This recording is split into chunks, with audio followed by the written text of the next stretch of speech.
किस लिए आए हैं आज?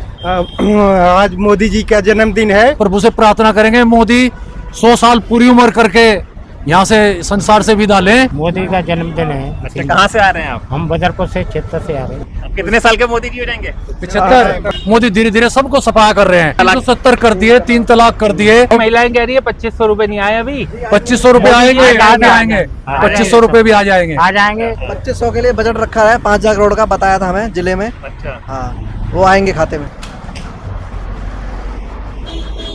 नमस्कार, मेरा नाम हैदर अब्बास नकवी है और आप लोग मुझको इस वक्त दास स्वतंत्र पर देख रहे हैं। जी हाँ, आप देख सकते हैं लोक अर्पण समारोह और आज तारीख है 17 सितंबर। 17 सितंबर क्यों ख़ास है ये बताने की ज़रूरत नहीं है, लेकिन ये ख़ास हम क्यों इस यहाँ पर आए हैं ये समझाने के लिए हमारे साथ हमारे सहयोगी विक्रांत यादव जी हैं।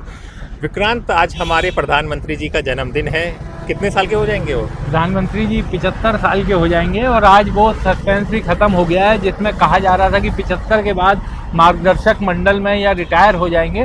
वैसा कुछ नहीं होने जा रहा है। वो एकदम क्लियर कर दिया, खुद मोहन भागवत ने भी क्लियर कर दिया और बीजेपी की तरफ से भी यानी बता दिया गया है कि ऐसा कुछ नहीं होने जा रहा। तो प्रधानमंत्री अभी अपने पद पर बने रहेंगे और आज ये दिल्ली सरकार का यहाँ पर कार्यक्रम है लोकार्पण समारोह, जिसमें देश के गृह मंत्री अमित शाह भी हिस्सा ले रहे हैं।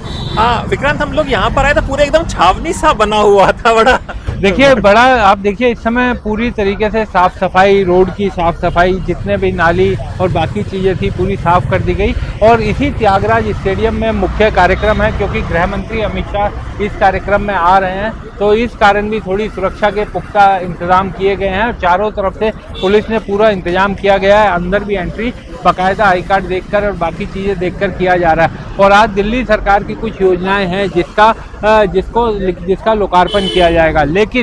लेकिन जो दिल्ली के चुनाव में सबसे बड़े वायदे थे, अगर ये कहा जाए कि दिल्ली की रेखा सरकार का जो इंतज़ार लोग कर रहे थे कि 2500 रुपये महिलाओं को जो मिलने थे वो अभी तक नहीं मिले, उसकी कोई घोषणा आज इसमें भी नहीं हो रही है। इसके अलावा जहां झुग्गी वहां मकान, ये प्रधानमंत्री जी ने वायदा किया था बाकायदा दिल्ली के चुनावी रैलियों में, लेकिन दिल्ली में किस तरीके से झुग्गियाँ तोड़ी गई वो भी हम सब ने देखा। और आज यहाँ पर जो लोकार्पण समारोह हो रहा है जिसमें दिल्ली के लोग ये इंतज़ार कर रहे थे कि 2500 रुपये की घोषणा जो प्रधानमंत्री ने कहा था कि 8 मार्च को दिल्ली की महिलाओं के खाते में 2500 रुपये आ जाएंगे, तो वो बच गया है। लेकिन बाकी जो 75 योजनाएं हैं उसका लोकार्पण आज किया जाएगा। हाँ विक्रांत, हमने देखा है कि प्रधानमंत्री जी के जन्मदिन में देश विदेश से सब मैसेज आए हैं। हमारे स्थानीय नेताओं ने भी दिया गया है मैसेज, सभी ने उनको बधाई दी जा रही है, सब बराबर दिया जा रहा है राष्ट्रीय सभा। लेकिन देश हम ये जानना चाह रहे हैं, क्या हमारे माननीय प्रधानमंत्री जी ने किसी को रिटर्न गिफ्ट दिया है अपने बर्थडे में? देखिए, रिटर्न गिफ्ट की जहाँ तक बात करें, प्रधानमंत्री कई बार ये कहते हैं, आइए इधर आइए, सफाई क्योंकि हो रही है, तो ये कहा जा रहा था सरकार की तरफ से, प्रधानमंत्री जी की तरफ से भी कई बार कहा जाता है कि वो अपनी आलोचना को बहुत पसंद करते हैं और स्वस्थ आलोचना होनी चाहिए। लेकिन एक चीज़ जो कल देखने में आई, कल देर रात ये सामने आया कि अडानी के खिलाफ जितने भी लोगों ने जो आर्टिकल लिखे थे, दिल्ली की एक अदालत ने, रोहिणी की एक अदालत ने, निचली अदालत ने एक आदेश पारित किया था 9 तारीख का, और उसकी जानकारी इन पत्रकारों को 16 तारीख को मिली है। यानी 9 तारीख को आदेश पारित हो गया जिसमें कहा गया कि सारे आर्टिकल आप हटाइए। और इन सभी पत्रकारों का, चाहे उसमें अभिशार का नाम लीजिए, चाहे आप संजय का नाम लीजिए, रविश का नाम लीजिए, कई पत्रकार हैं जो लगातार देश के बड़े मुद्दे उठाते रहे, निर्भीकता से उठाते रहे हैं। उन सबको ये कहा गया है कि आपके यूट्यूब पर जो भी अडानी से संबंधित खबरें हैं वो सब आपको हटानी पड़ेगी। और इसके मामले में यूट्यूब ने भी उन्हें मेल कर दिया है कि हमें अदालत का ये आदेश प्राप्त हुआ है, तो आप ये यहाँ से अपने यूट्यूब से हटाइए, वरना यूट्यूब को हटाना पड़ेगा। तो ये कह सकते हैं कि पत्रकारों को एक रिटर्न गिफ्ट मिला है कि आपको अडानी से संबंधित जितनी भी खबरें हैं वो हटानी पड़ेंगी।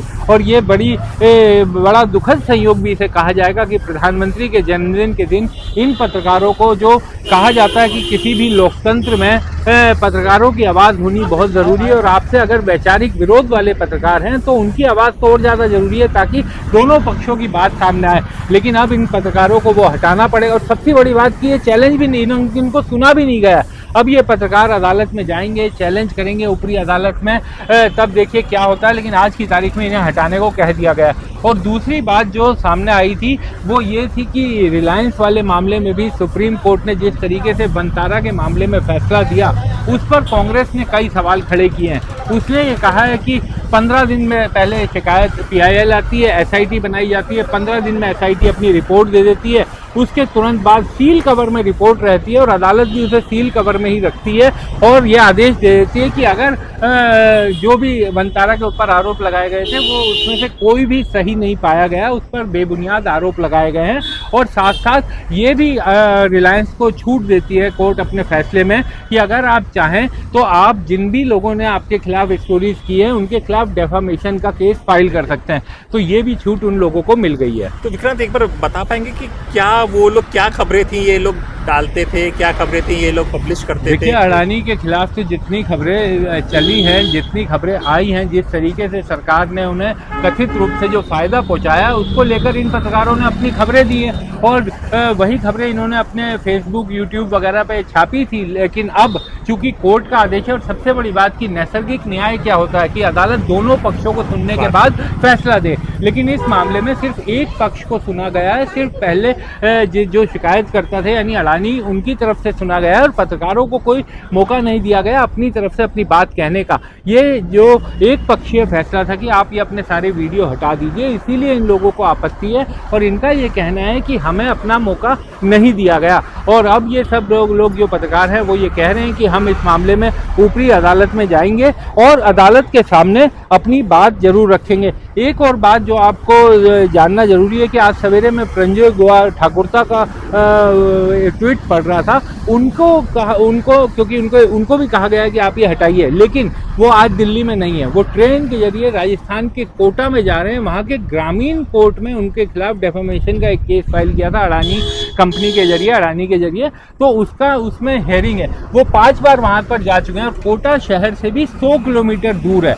तो ये भी एक तरह से एक पत्रकार के लिए बड़ा मुश्किल हो जाता है कि वो इस तरीके से इतनी लंबा सफ़र तय करके अदालत में पहुँचे, कोटा पहले जाए, कोटा के बाद उसे 100 किलोमीटर दूर जाना है। तो ये सब चीज़ें क्योंकि हो रही हैं उनके साथ, पत्रकारों के साथ, ये भी एक देखिए कि किस तरीके से किसी भी स्वस्थ लोकतंत्र के लिए पत्रकारों की आवाज़ होना बहुत ज़रूरी है। और इन पत्रकारों के साथ जिस तरीके का व्यवहार हो रहा है तो वो कहीं ना कहीं सवाल तो जरूर उठाता है। विक्रांत, एक आप सब बता ही रहे हैं तो एक चीज़ वो भी बताइए, आजकल एक वीडियो वायरल है पत्रकार का, वो 1 रुपए के पेड़ अडानी को दिए, वो क्या मामला है? देखिए, बिहार का मामला है जिसमें स्टोरी की गई पॉलिटिक्स के जरिए और उसमें ये बताया गया कि 1 रुपए में अडानी को जमीन, वहाँ पर बहुत बड़ी जमीन का टुकड़ा दिया गया। कांग्रेस के पवन खेड़ा ने भी इस पर प्रेस कॉन्फ्रेंस की और ये भी कहा गया कि उस जमीन पर जो पेड़ हैं वो भी काटे जाएंगे, क्योंकि जब उसका इंडस्ट्रियलाइजेशन होगा, जब वहाँ पर काम होगा तो निश्चित तौर पर वो हटाए जाएंगे। तो उसी को लेकर कांग्रेस ने सवाल उठाया है कि 1 रुपए की लीज अवधि पर 33-34 साल के लिए आपने जमीन दी है, इस तरीके का जो फायदे दिए जा रहे हैं एक खास ग्रुप को लेकर, उसे लेकर कांग्रेस ने सवाल उठाए हैं। लेकिन हो सकता है क्योंकि अब तो ये कहा गया है कि अडानी से संबंधित खबरें हटाई जाएंगी, तो ये भी देखना होगा कि कांग्रेस ने जो प्रेस कॉन्फ्रेंस की है और उस प्रेस कॉन्फ्रेंस के आधार पर जो खबरें की गई हैं उनको भी क्या हटाया जाएगा। एक और बात, अजीत अंजुम ने जो ट्वीट किया उसमें उन्होंने कहा है कि उन्होंने कई खबरें अडानी से मुतल्लिक जो हैं वो सुप्रिया श्रीनेत, पवन खेड़ा, इन सब की प्रेस कॉन्फ्रेंस के आधार पर की है। तो अगर कोई राजनीतिक दल, विपक्षी राजनीतिक दल कोई आरोप लगाता है तो निश्चित तौर पर प्रेस उसे चलाता है। तो उस मामले में अगर उन वीडियो को भी हटाने को कहा जाएगा तो ये बड़े आश्चर्य की बात है। अब देखिए वो विजुअल, शायद ये सब लोग प्रधानमंत्री के इधर देखिए, इधर सही सड़क पर देखिए, ये सब लोग आते हुए जो भीड़ दिख रही है वो शायद आज इसी तरह के मजमे में आने की कोशिश कर रहे हैं। विक्रांत, हम ये समझेंगे कि आपने इतना कोर्ट भी कवर किया है, सब कुछ कवर किया है, बीजेपी को भी कवर किया है, पत्रकार है, तो आप ये बताइए कि इस तरह का मामला कभी पहले रहा है कि इस तरह से कभी किसी पत्रकार को या एजेंसियों को कहा गया हो, किसी स्पेसिफिक को कहा गया, लेकिन एक पूरे समूह को कहा गया हो? देखिए, पूरे समूह को जो देखिए रिलीफ इस तरीके के मिलते हैं, इंडस्ट्रीज जाते हैं कोर्ट में और उनको वो अपने लिए रिलीफ भी मांगते हैं। लेकिन इसमें बड़ी बात क्या है कि आपने एक पक्ष को नहीं सुना। इन लोगों का यही कहना है कि अदालत ने जो फैसला दिया वो बिना उन्हें सुने दिया गया। अगर उन्हें अपनी बात रखने का मौका दिया जाता और वो भी अपनी बात अदालत के सामने रखते और उसके बाद अदालत दोनों पक्षों को सुनने के बाद फैसला सुनाती, तो वो ये कहा जाता कि एक नैसर्गिक न्याय है। और यही नैसर्गिक न्याय का सिद्धांत भी है कि आप दोनों पक्षों को सुनने के बाद अदालत अपना फैसला सुनाए। लेकिन इसमें चूंकि अडानी के मामले में उनको नहीं सुना गया, उनकी यही आपत्ति, और इसी कारण अब वो इस फैसले को चुनौती देने के लिए ऊपरी कोर्ट जाने की बात कह रहे हैं। तो अगर वो ऊपरी कोर्ट जाते हैं और ये कहेंगे कि हमारी बात को नहीं सुना गया, उसके बाद कोर्ट उसको किस रूप में देखती है इसको भी देखना होगा। लेकिन अभी इनकी जो बेसिक आपत्ति है वो आपत्ति इसी बात को लेकर है कि एकदम ब्लैंकेट ऑर्डर जारी कर दिया गया है कि अडानी से संबंधित आप सभी खबरें हटाएंगे। अब इन लोगों ने कई ऐसी खबरें की हैं जिसमें जो विपक्षी दलों के नेताओं के द्वारा जो प्रेस कॉन्फ्रेंस की गई थी उसके आधार पर की गई थी, तो अब उनको भी उन्हें हटाना पड़ेगा। तो क्या कोई राजनीतिक दल अगर कोई आरोप लगाता है किसी इंडस्ट्री पर या फिर किसी को भी सरकार के द्वारा फ़ायदा दिए जाने की बात कहता है, तो क्या यूट्यूब चैनल चलाने वाले पत्रकार क्या उसे नहीं चला सकते? ये एक बड़ा सवाल सामने आता है। और इसी कारण इन लोगों का ये आरोप है, इन पत्रकारों का ये आरोप है, और तमाम जो पत्रकार इनके साथ भी जुट रहे हैं उनका ये आरोप है कि वैसे ही तमाम तरह के दबाव प्रेशर काम करते हैं। ये हॉस्टाइल सिचुएशन में पत्रकार काम कर रहे हैं, किसी तरह खबरें निकाल रहे हैं, और ऐसे में अगर अदालतें इस तरीके का एक पक्षीय फैसला देंगी तो उनके लिए थोड़ा मुश्किल होगा। इसी कारण वो कह रहे हैं कि हम इस मामले को चुनौती देंगे और एक बार अदालत से भी ये जानने की कोशिश करेंगे कि आखिर इस मामले में इस तरीके का फैसला किस तरह से आया। देखिए विक्रांत जो कह रहे हैं वो थोड़ा सा मैं समझा दूं कि जब हम लोग कोई पैकेज लिखते हैं ना, पैकेज में बाइट चलती है, यानी कि अगर किसी कोई मुद्दा है उस मुद्दे से जुड़े हुए किसी ने कुछ कहा है, किसी ने कुछ बताया है, तो उसकी बाइट लगाई जाती है। तो जो पत्रकार लोग कह रहे हैं कि वो उन्होंने जो किया है, जो अपोजिशन पार्टी के जो लीडर्स है उन्होंने जो कहा है उसको जोड़कर एक पैकेज, एक वीडियो तैयार किया है जो चलता ही आ रहा है। देखिए इसी तरीके से चलता है। और अगर विपक्ष कोई प्रेस कॉन्फ्रेंस कर रहा है और विपक्ष कुछ बता रहा है कि उसके किसी चीज को लेकर कोई आरोप है, तो इसी तरीके से खबरें आती हैं। फंक्शन में जा रहे हैं? हाँ जी, फंक्शन में जा रहे हैं? हाँ जी, हाँ जी। किस लिए आज आए हैं? मोदी का जन्मदिन है। अच्छा, कहाँ से आ रहे हैं आप? हम बदरपुर से, क्षेत्र से आ रहे हैं। बदरपुर। ठीक है, आप लोग कहाँ से आ रहे हैं? बदरपुर से। बदरपुर से किस लिए आए हैं आज? आज मोदी जी का जन्मदिन है। आप कितने साल के मोदी जी हो जाएंगे? 75 तो साल। क्या कहना चाह रहे हैं मोदी जी से? मोदी जी से कहेंगे, हम प्रभु से प्रार्थना करेंगे मोदी 100 साल पूरी उम्र करके यहाँ से संसार से विदा लें और जनता की भलाई का काम करते रहें। जो पिछली सरकारों ने गंदे गंदे नियत लगा के कानून बनाए थे, मोदी धीरे धीरे सबको सफाया कर रहे हैं। तभी 11 साल से तो मोदी जी ही कर रहे हैं सब काम कर रहे हैं, आगे और भी बहुत कुछ काम करना है। अच्छा, क्या क्या काम? जैसे कि अभी एक चुनाव, एक देश एक चुनाव, और ये वो क्या बोलते हैं उसको भाई, समान नागरिक संहिता और पूरी तरह से लागू नहीं है, वो लागू होनी चाहिए। तो पर बड़े काम तो कर दिए, 370 कर दिए, 370 कर दिए, 3 तलाक कर दिए, और भी बहुत से राम मंदिर कर दिया। छोटे काम तो रह गए। घर की महिलाएं कह रही है 2500 रुपए नहीं आए अभी। 2500 रुपए आएंगे, 2500 रुपए भी आ जाएंगे। आज देखो क्या लोकार्पण होता है। आज से घोषणा कर दी जो पैसे जो 2500 के लिए बजट रखा है, 5000 करोड़ का बताया था हमें जिले में। अच्छा, हाँ, वो आएंगे खाते में। तो दिल्ली से ही हैं आप लोग? हाँ, आज हम दिल्ली से। दिल्ली से। देखिए इन्होंने बताया कि कितने बड़े बड़े काम कर दिए मोदी जी ने। विक्रांत, देखिए तो सब सपोर्टर हैं पार्टी के और समर्थक भी हो सकते हैं, और वैसे भी इस तरह के जब कार्यक्रम होते हैं वो बता के गए कि रामवीर सिंह बिदूड़ी, हर विधायक को टारगेट दिया जाता है कि अपने इलाके से लोगों को लेकर आए, और इसमें कोई असामान्य नहीं है। सभी राजनीतिक दल इसी तरीके से लोगों को लाती है। लेकिन असल बात यह है कि 2500 को लेकर मोदी जी ने वायदा किया था, मोदी जी ने तारीख बताई थी कि 8 मार्च को होगा। तो क्या ये कहा जाए कि रेखा सरकार ने प्रधानमंत्री नरेंद्र मोदी के वायदे की ही लाज नहीं रखी? क्योंकि 8 मार्च की उन्होंने तारीख दी थी, वो तारीख निकल गई। जहां झुग्गी वहां मकान का वायदा प्रधानमंत्री जी ने किया था, उसके बाद दिल्ली में झुग्गियों पर बुलडोजर चले। तो ये तमाम चीज़ें ऐसी हैं जो बिल्कुल सवाल उठते हैं। लेकिन चिंता की बात यही है कि पत्रकारों के खिलाफ जिस तरीके से आदेश आया है उसे लेकर के अब पत्रकार अपनी चुनौती देंगे, और क्या उन्हें कोई रिलीफ मिलता या नहीं मिलता। और ये बड़ा मुश्किल हो जाएगा, क्योंकि अगर कोई विपक्षी दल कोई प्रेस कॉन्फ्रेंस करता है और उसमें किसी इंडस्ट्री हाउस पर वो आदेश जारी करता करता है। और इस तरीके से वो इंडस्ट्री हाउस, अगर इंडस्ट्रियलिस्ट जो है इस तरीके के आदेश ले आते हैं तो फिर बड़ा ही कठिन हो जाएगा। और जिस तरह से जयराम रमेश हो या वी श्रीनिवास हो, जिन्होंने कांग्रेस के ऊपर जो आरोप, कांग्रेस की तरफ से जो आरोप लगाए थे कि ये रिलायंस वाले मामले में जो रिपोर्ट बहुत तेज़ी से आई SIT की, उसको लेकर के उन्होंने सवाल खड़े किए हैं, तो उन सब सवालों पर भी जनता चर्चा जरूर कर रही है।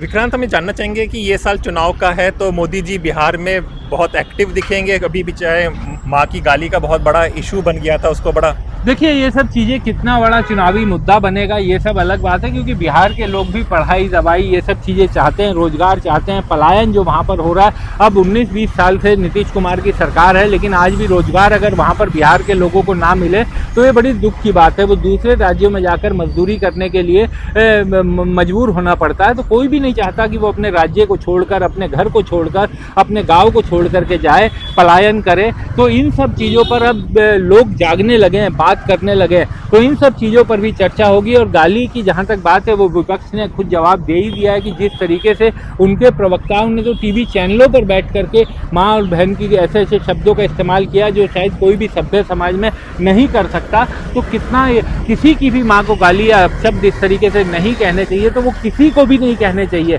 तो अगर प्रधानमंत्री जी या बीजेपी इस तरीके के प्रवक्ताओं पर 1-2 बार कार्रवाई कर देती तो शायद किसी की हिम्मत नहीं होती कि पक्ष विपक्ष में इस तरीके के अब शब्दों का इस्तेमाल करने की। और विक्रांत, वो रिटायरमेंट का बात तो एकदम वो खत्म हो पूरी गई, तरीके से खत्म है, उस पर अब कोई चर्चा करना भी बेमानी होगा। क्योंकि आज प्रधानमंत्री 25 साल के हो गए हैं। मोहन भागवत पिछले दिनों आए थे दिल्ली में, जब उनका 75वां बर्थडे था, तो उन्होंने एक तरह से ये क्लियर कर दिया था कि अभी वो भी अपने पद पर रहेंगे, वो और मोदी जी भी अपने पद पर रहे। विक्रांत, एक चीज़ और पूछते चले, मोदी जी का बर्थडे है, कल ही हमने रामभद्र बाबा जी के बयान सुने हैं मुसलमानों को लेके और आरक्षणों को लेकर, ये सब। देखिए, रामभद्राचार्य जी ने जो बात बोली है पश्चिमी उत्तर प्रदेश के लिए, निश्चित तौर पर बेहद आपत्तिजनक है। उत्तर प्रदेश में बीजेपी का शासन है, केंद्र में मोदी जी की सरकार है, और अगर मिनी पाकिस्तान हमारे देश के किसी राज्य के किसी हिस्से में बन रहा है तो ये सरकार के लिए डूब मरने वाली बात होगी। और इस तरीके की बात कहकर आप हिंदू मुस्लिम वैमनस्य फैलाते हैं, ये किसी भी तरह से संत समाज से इस तरीके के बयान की उम्मीद नहीं की जानी चाहिए। आप संत समाज के लोग हैं, आपके लोग बहुत श्रद्धा से देखते हैं, तो राजनीतिक जो आरोप प्रत्यारोप है इसमें वैसे भी संतों का काम नहीं होना चाहिए। लेकिन देश के एक हिस्से को आप मिनी पाकिस्तान बता दें तो ये तो किसी भी रूप में जायज़ नहीं कहा जा सकता। ठीक है, तो आज हमने चर्चा की, मौका था प्रधानमंत्री नरेंद्र मोदी का जन्मदिन का, और ये त्यागराज स्टेडियम है, लोधी रोड में आता है, और यहाँ पर ये लोक अर्पण समारोह है। जैसे विक्रांत ने बताया है कि कई योजनाओं के बारे में बताया जाएगा, और क्या 2500 रुपये आएंगे या नहीं आएंगे, इस पर अभी लोगों को कुछ पता नहीं है, क्या होगा क्या नहीं होगा, और आगे मोदी जी क्या अपने जन्मदिन में लोगों को उपहार देते हैं। लेकिन पत्रकारों को, जो फ्रीलांस पत्रकार हैं, उनको तो बता दिया गया है कि अडानी से जुड़ी हुई खबरें, अडानी का थंबनेल में तस्वीरें हटा दी जाएं। क्या होगा आगे, आपको दास स्वतंत्र पर बताया जाएगा। जुड़े रहिए हमारे साथ इसी तरह की खबरों के लिए। नमस्कार।